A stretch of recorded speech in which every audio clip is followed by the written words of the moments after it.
આજે મેં જવાનો છે ઇકો લઈને ધડીકવા હાઈસ્કૂલ. તમે કહેતા કે કોઈ દાડે ભણવા તો ગયો નહીં ના હાઈસ્કૂલે જવાનો. ભલે સ્કૂલમાં નહીં ગયા તો કઈ નહીં પણ સ્કૂલમાં લઈ જામ તો ખરો કે નહીં. ये बड़ी अच्छी बात कही आप. મેં બધા છોકરાઓને ઇકોમાં બેસાડીને નીકળી ગયો ધડીકવા હાઈસ્કૂલ. બધા છોકરાને સ્કૂલમાં મૂકીને મેં નીકળી ગયો ઘરે. ના હા ભાઈ લોકો, આ ધડીકવા દેવલી માળે બનતું શું છે તમને ખબર હોય તો કમેન્ટ કરીને કેવો. અના લાવીને ઇકોની અવાજ ચેક કરી લીધી. ઘેરે આવીને કપડા બદલીને સીધો ખેતરે તો આવી ગયો પણ હથિયાર લાવવાનું જ ભૂલી ગયો. કરાડીને ધાર્યો. મેં એટલો બધો ભૂલાકણો કે એક દિવસ તો મેં ખાવાનું જ ભૂલી ગયેલો. क्या बात कर रहे हैं? પછી મેં ધાર્યોને કુરાડી લઈને આવી ગયો મેં ખેતરે. ને ભાઈ સાહેબ સાચી વાત કેમ તો આમાંના ડાળખા હોરતા તો મેં તો હેરાન થઈ ગયો. એ એકલા કીડીના ગોઠા જ. પછી કંટાળેલો હો મેં એ બાજુ ગફટવાળો નીકળી આવ્યો. એટલે અહીંયા કુંજલ મશીન લઈ આવ્યો. કેમ કે આ જુવાર કાપવું જ પડે. કેમ કે વરસાદ બહુ આવ્યો ને જુવાર પાછી બીજી વારની નીકળી આવી.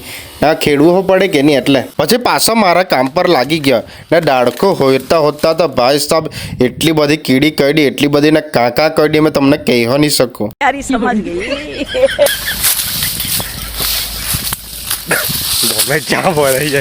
પછી 12 વાગે એટલે પાછો મેં ઘરે નીકળી ગયો. ઘરે જઈને મસ્ત બનાવી કાઢી ખીચડી. પછી થાળીમાં નાખી દીધી ખીચડી ને એટલી બધી ભૂખ લાગલી કે ગરમ ગરમ હાથમાં લેવાઈ ગઈ.